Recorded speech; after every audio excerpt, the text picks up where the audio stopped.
Hi, everyone. Welcome back to the Anxiety Chicks podcast. I'm Alison Sepanera. And I'm Taylor. How we doing today, Taylor? One day at a time, right? Yeah. One day at a time, 1 second at a time. What did we say a minute ago earlier? One step at a time, honestly. If you guys haven't listened to last week's episode yet, it's called Tomorrow Needs You, right? Is that the title of the episode? Please stay, tomorrow needs you. Please stay, tomorrow needs you.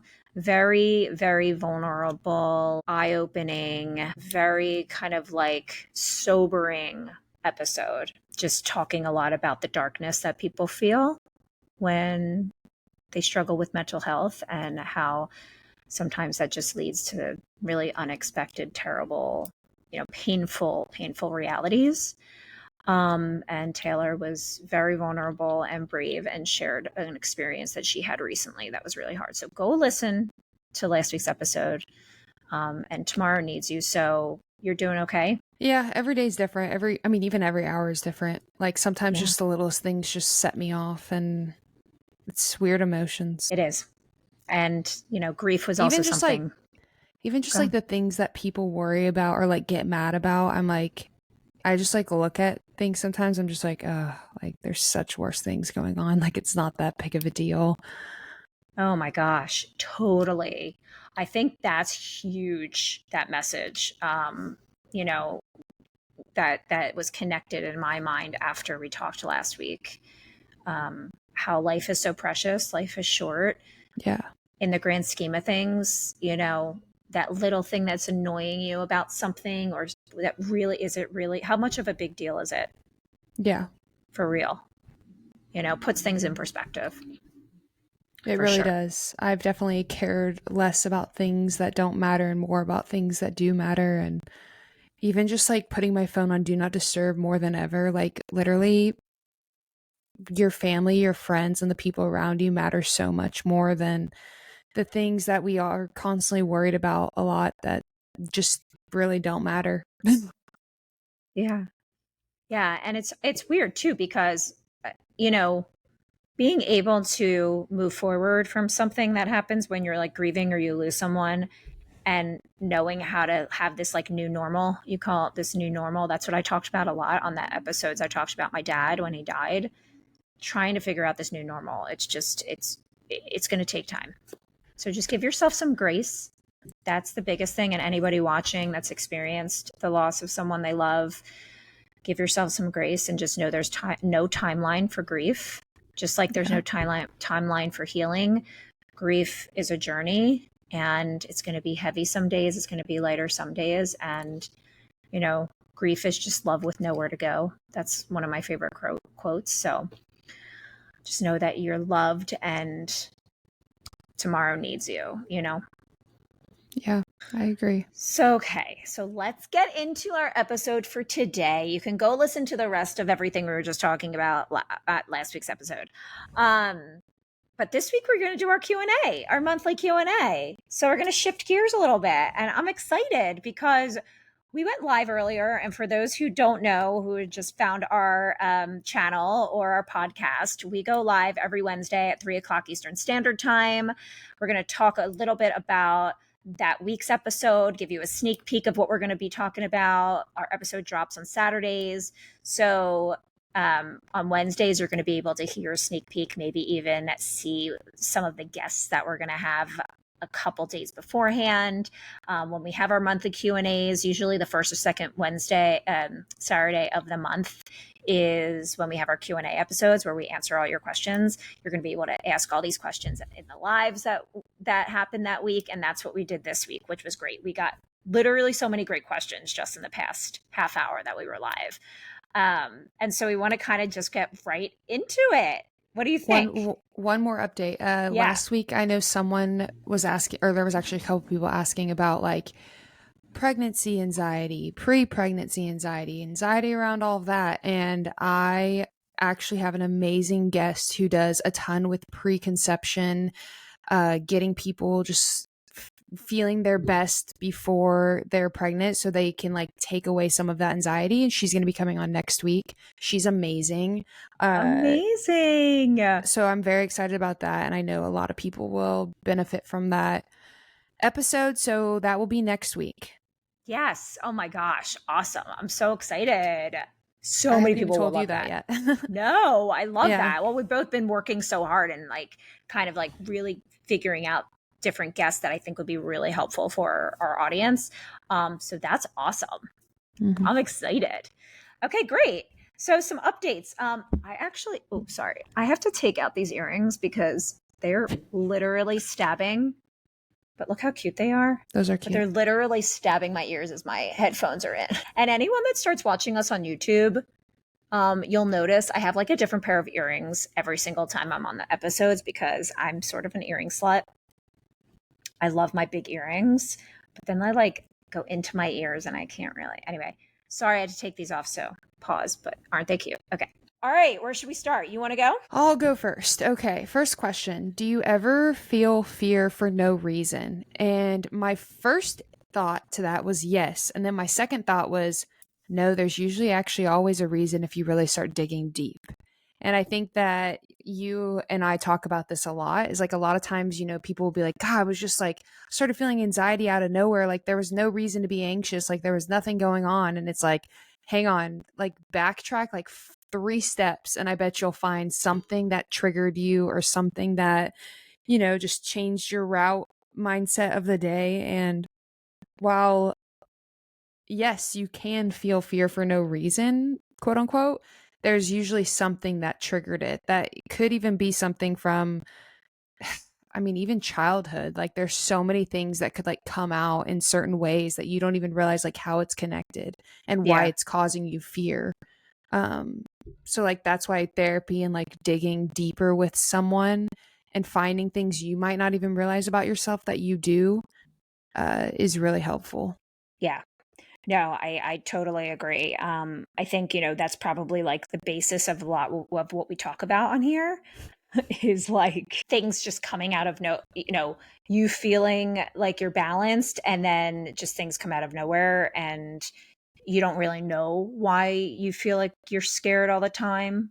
But you're right. There's always something I that mean, is, literally even childhood, like things that are so like unhealed traumas, like you don't even realize those things that stick with you and are just haunting you. And there's so much freedom you can get from just like digging deeper within yourself and finding like, wow, okay, I do this, or I do feel this way when this happens. And maybe I feel this way because of this. And just like feeling it, allowing yourself to accept those things and recognizing like your triggers. Like you might not even know what triggers you, you know, and finding those things out, especially with like therapy, is so helpful. yeah. And remember, you know, when you struggle with anxiety or any type of like trauma or even depression, and it feels like something comes out of nowhere, a lot of times that's because whatever happens in our body, and you know there's kind of racing thoughts going on, but a lot of what we feel is very physical, right? Whether it's our stomach or our heart or our dizziness or throat or something happens physically, right? We physiologically respond to this threat that we have, that we think we have, this perceived threat. And a lot of times it feels like that stuff, that physical stuff, comes out of nowhere because our body doesn't forget trauma. So we could be triggered, but our brain doesn't even know why, because our body is the one responding first to that, kind of reacting first, right? The body keeps score, which I think I talked about the last couple episodes. Definitely the last 4 episodes I talked about trauma. And so, right, so there is always something that oh yes, Literally the book, The Body Keeps Score. I was like, hang that's on, it. wait. Wait, show it to the camera again. Put it like in the middle though. Is it in the middle? I can't see it. Yeah, Oh, it's there in you the go. middle. That's it.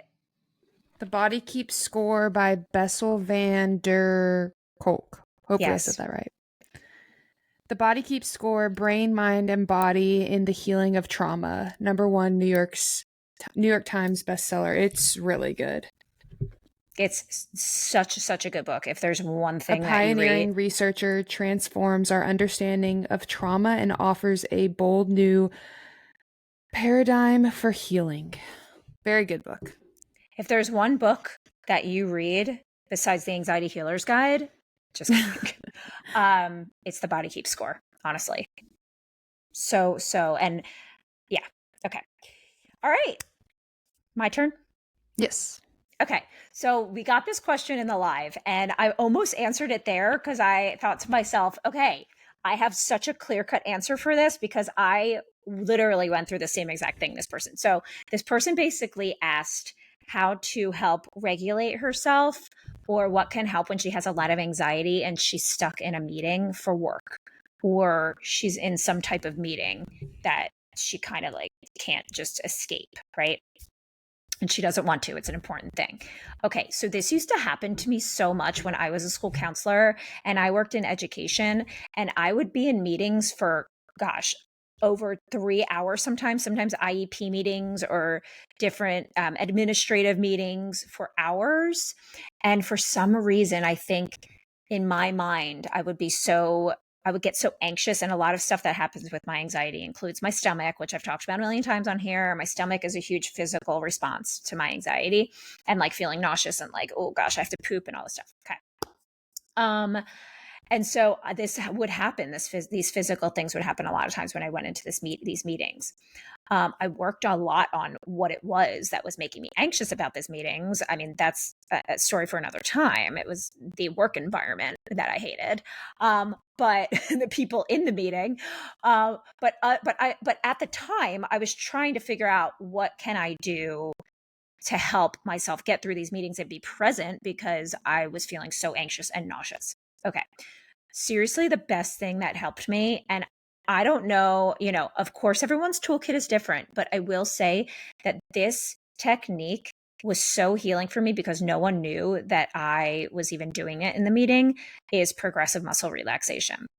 Yes. So I literally would go into these meetings and my hands would be under the table and I'd just be doing the PMR and like balling my hands into a fist like this, but under the table, and I'd breathe and then I'd let it go. And then sometimes I would like do that same thing with my legs. Like I would put my feet really, really high to the ceiling and then I'd let it go and keep breathing. And there's something, if you haven't done PMR, you need to try progressive muscle relaxation just daily. I mean, yeah, I agree. Because it simulates. Even just now, I didn't realize I was like this. I'm like, yes, ooh. And I'm like, okay, going up, ooh. put your shoulders up to your ears. So like make yourself tense them. And then you're like, oh wait, I didn't realize how tense I've been. And then you're like, oh, okay. Yeah. So you're like simulating what it actually your muscles feel like what happens when you're anxious. And then because you're simulating it, it actually becomes a reliever when you let go.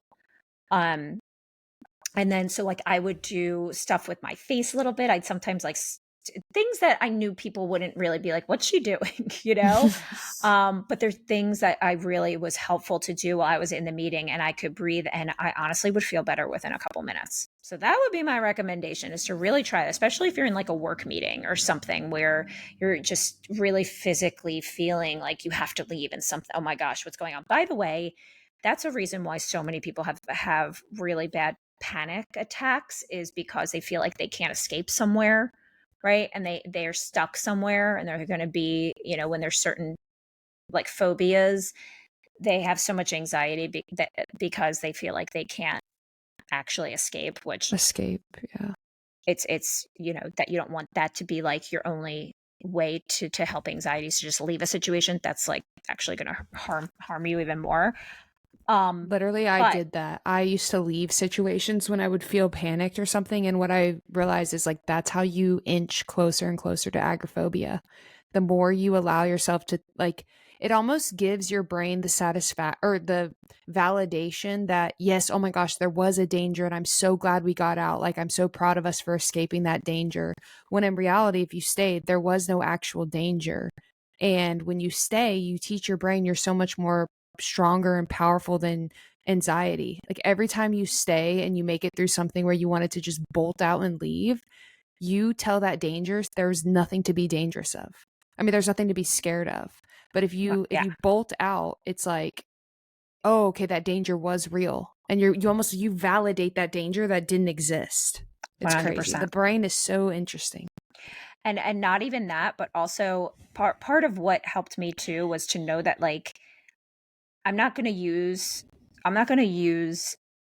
the escape method as a way to treat my anxiety, right? Because that'll become a safety behavior, right? Yeah. You'll automatically use that as a safety behavior. You just escape everything and avoid everything. But something that actually did help me was learning how to help myself through moments like that, right? And sit through these uncomfortable feelings. But at the same time, telling myself that, like, if I need to take a break, it's okay for me to take a break, right? Or if I need to change my environment, I can change my environment. So there will be times in the meeting where I would say to myself going into the meeting, okay, you know what? In about 20 minutes, I know I can make it through 20 minutes. I'm going to actually just go to the restroom and take a deep breath for about 3 minutes. And then I know, and then I'm going to come back and I'm going to do another 20 minutes. And then if I have to go take some, just take another sip of water or something, I can do that. So giving yourself permission also to create a plan for yourself, that if you need to kind of do some just techniques or tools in the midst of the challenging situation, like, that's okay too.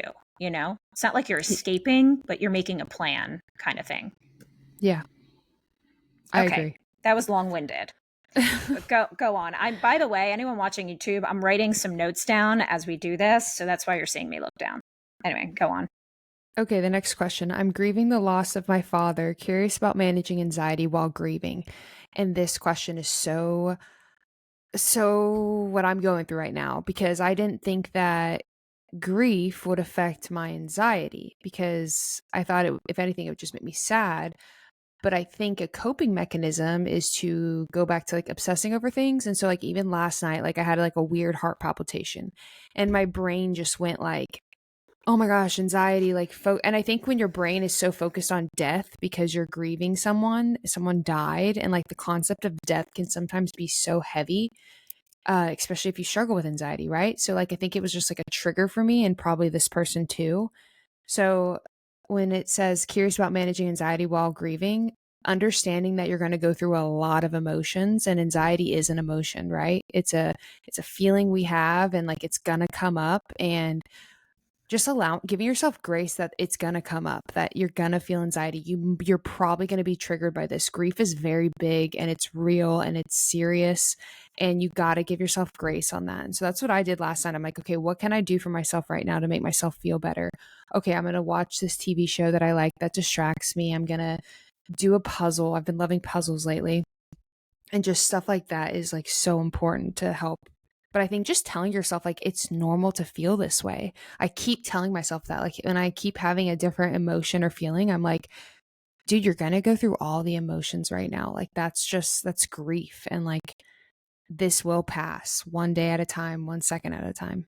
Yeah. And the one thing that I think for me was probably the most pivotal in shifting my relationship with grief, because I think that's really what it's about, is like creating a relationship with grief, not trying to make it go away, actually embracing grief, and that it's actually a good thing to be going through grief, even though it doesn't feel good, right? It feels uncomfortable, just like anxiety feels uncomfortable, right? But anxiety is also a good thing sometimes. It protects us, right? But the one thing for me was allowing myself to cry and feel the grief no matter where I was.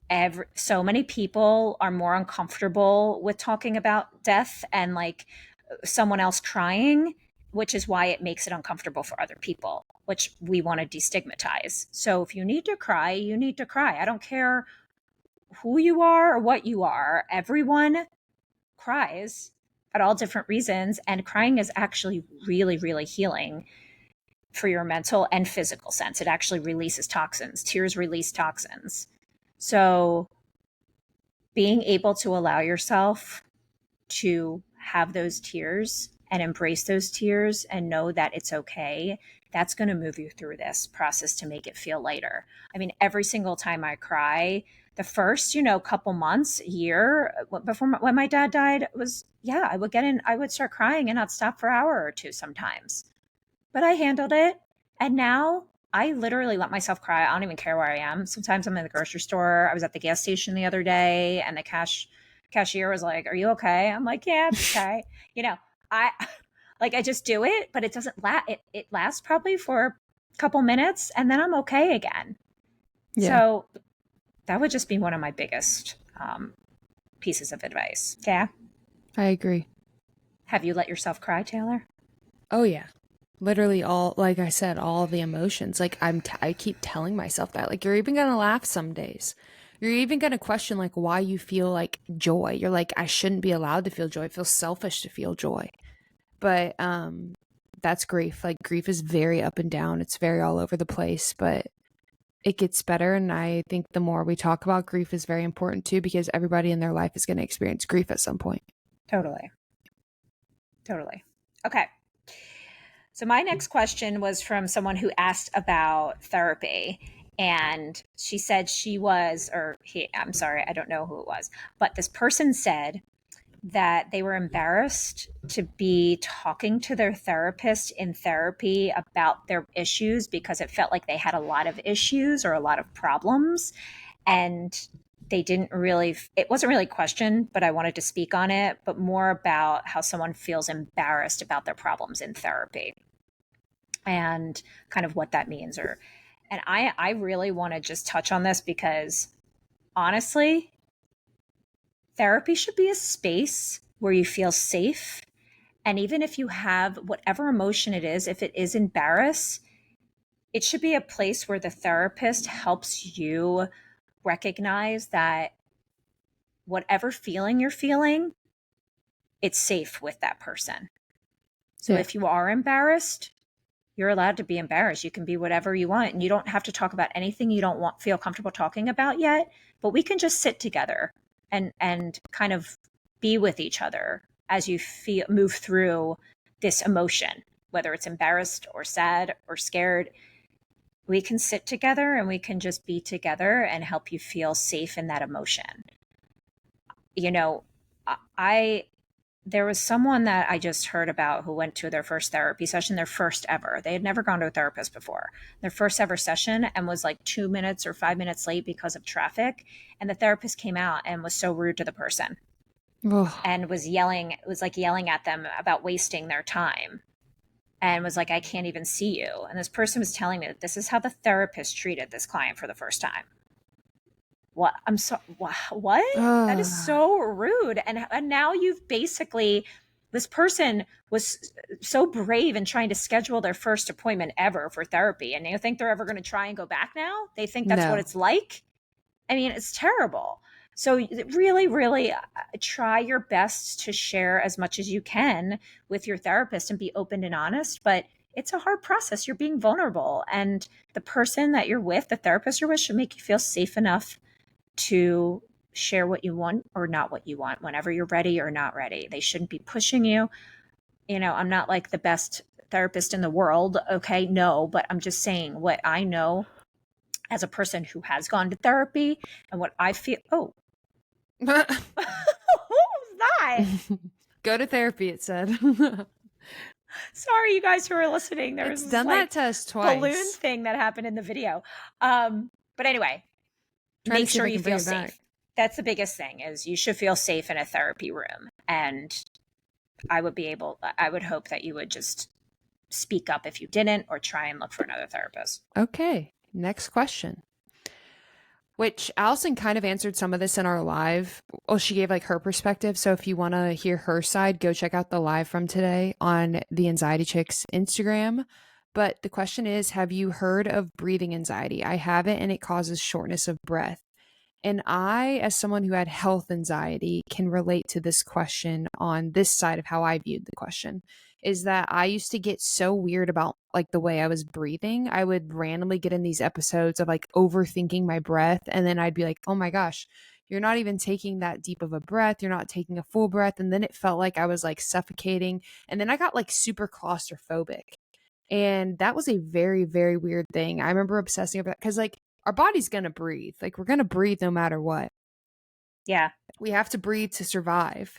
And our body just naturally breathes. And so the more I was thinking about it, the more I was making it out of control and feel scary. And that was a really bad cycle. So, yes, I've heard of breathing anxiety. Yes, people have messaged me about it. It's very, very frustrating, and it does cause shortness of breath because then you find yourself taking very shallow breaths because you're not able to get that full breath feeling. So, I know Alison mentioned in our live that practicing breath work every single day can really help you uh, learn how to handle your breathing anxiety and just have a better relationship with breathing. Yeah.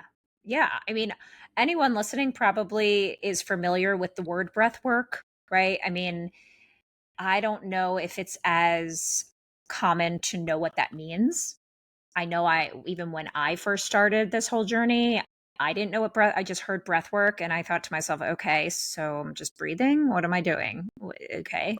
And as I started learning more and more about it, I realized that there actually is a more helpful way to breathe when you're anxious or not, just to breathe when you're breathing as a human, that there is actually a way that connects more oxygen to your brain, which is the most helpful when you're panicking.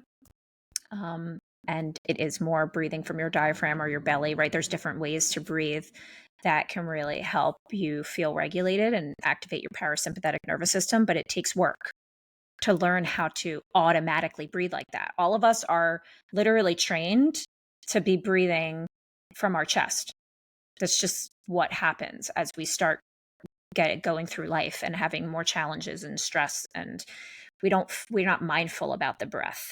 And breath work is basically a technique that makes you more mindful about the way you are breathing, which is what helps get the oxygen to your brain, that helps literally calm every part of your nervous system. So the more that you practice every day, different parts of the day, breathing from your belly and just breathing a different way, it's going to change the state of your body and the state of your emotions.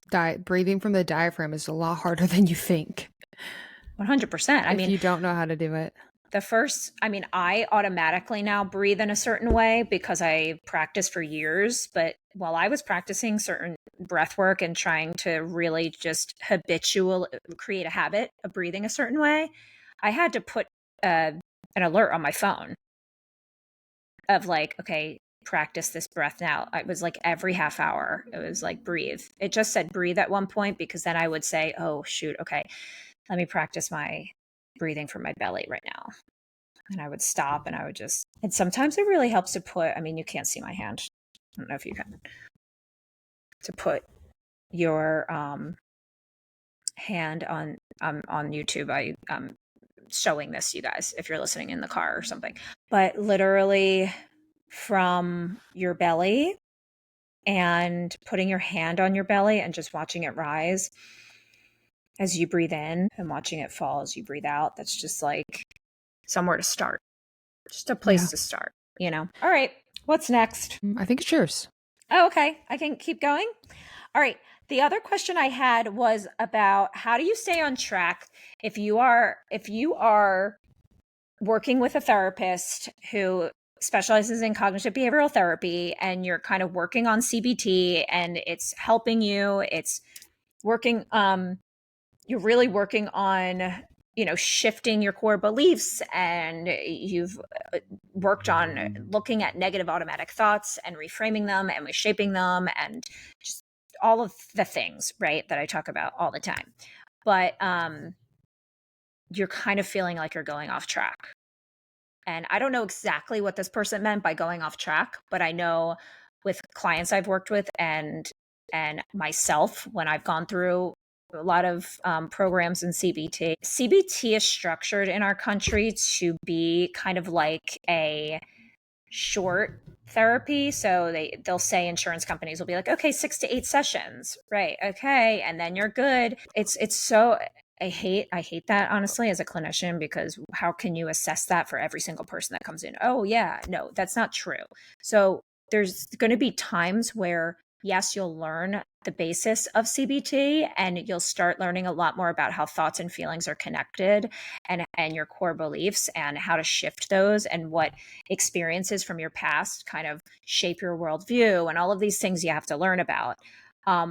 But to actually understand like the tools that help you in your toolkit that are unique to you, and what goes through your brain, and what you need as you as a person uniquely from everyone else in order to help yourself, it's going to take a long time to know that. And that's why I say it's a lifelong journey. So yes, CBT I love, right? That's just one modality. There's so many different modalities of psychotherapy. And if you're thinking like you're getting off track, I would be more curious to hear what that means, because for me, getting off track means that I'm going into old patterns where I am much more hyperactive and much more hypersensitive. I'm triggered a lot easier. I can't really regulate like in what used to help me doesn't really work as much as it used to, or as well as it used to. Um, Basically because I haven't practiced it. I only try and use it when I'm anxious, right? And anything you try and say, okay, oh my gosh, I'm so anxious. I need to do this. I need to do this. I need to do this. That's actually not the way this works. You have to sort of shift your mind and shift your brain and use all of these tools and practice all of these cognitive exercises when you're inside that window of tolerance, like I talked about earlier. It's not when you're in this level 7, 8, 9 of panic that any of these tools are going to work. You have to figure out what your life looks like to help regulate yourself outside of those. And so if you feel like you are kind of like getting off track, I would try and figure out how you can incorporate some of these healing tools into your daily life. It might create a different type of lifestyle change. And that's what it did for me. It was kind of a lifestyle change. I needed to stop drinking and start dealing with my emotions and be vulnerable and go to therapy 1 to 2 times a week, and started finding yoga and really surrounded myself with people that fill my cup and set boundaries and all of these things. It was a whole lifestyle change for me. And I still have setbacks, of course, but I don't see it as that. I see it as a lesson. I mean, the setbacks in my mind are times where I feel like I'm really, really dysregulated and can't grasp the emotions I'm feeling, which is when I'm in deep grief or when someone else yells at me or triggers me. But I don't actually see that as getting off track. It's kind of a learning lesson for me when those things happen, because I really do a lot of reflection, and I do a lot of journaling, and I really think back to the moments where, oh gosh, that reminds me of, my old self from 15 years ago. What was going on then that really made my reaction be like that again? I just do a lot of self-reflection. You have to have a lot of self-awareness for that too. So all of this stuff can help you stay on track, if that makes sense. Did it make sense? Yes. Okay. No, it did. I don't want to have like word salad going on here. No. Okay. So my last question is, I have horrible driving anxiety, almost constant panic. Anything you recommend? I first want to refer to episode 130, where you had Drew Linsalata, I think is his last name, Yes. on. Yes, the anxious truth. There's Yes, a lot of people that might know him. He's great. yeah, he came on and they did it. I was gone that week, and Allison and him did a episode on driving anxiety. So probably tons of good tips if you want to listen to that. Something I recommend, and I think it's the biggest thing that I've noticed with driving anxiety, is exposure therapy. Even Mm-hmm. starting as small as like sitting in your car in the driveway is a step forward. Driving down the street, a step forward. It's kind of like the anxiety I had with my health anxiety and panic attacks and working out again. It's just, you got to expose yourself to get over those fears. Going little by little, obviously not going on a cross country trip. That's not exposure therapy. That's just causing yourself serious panic attacks. But just starting small and like showing your brain you can do it. It is safe. You're in control. You're okay. And the driving anxiety is very, very, very common. You're not alone in that. And I think a lot of people, I personally think that if you've been in a car wreck or something, I can see how that's very traumatic for you. So even like working on the trauma of like maybe why you have driving anxiety, diving into that deeper. Maybe when you were a kid, like you didn't feel safe in the car with your parents or something. There's probably something that you could dive deeper on. So I think those are two really big pieces I'd recommend, is just like really looking into exposure therapy, and then also looking into maybe why you struggle with driving anxiety, and finding the reasons and then working through those. Yeah. I mean, ERP, exposure and response prevention, is such a wonderful um, treatment for anyone that has any type of phobias or like anxiety as far as needing to be exposed to something, right? Um, and a lot of that has to do with that scares people, because the scary part in their brain that they're thinking is so dangerous is confronting that fear. But ERP is much more than just being like, go do it, ready, okay, here I go, let's go. It's very methodical, and it's the specialists are amazing. Kimberly Quinlan is an ER specialist. She's been on the pod 2 times. Your Anxiety Toolkit on Instagram, go follow her. She talks so much about how to handle exposure. She has some courses and stuff, and talks about driving anxiety a lot. So both those resources and our episode for sure. But I work with a lot of clients that have driving anxiety, and I do online help with them. And some of them see ERP specialists along with me, because ERP is very behavioral. And so sometimes it can be helpful to have both of those, but it's a real fear, you guys. It's very real. It's very real. So we see you, and we love you.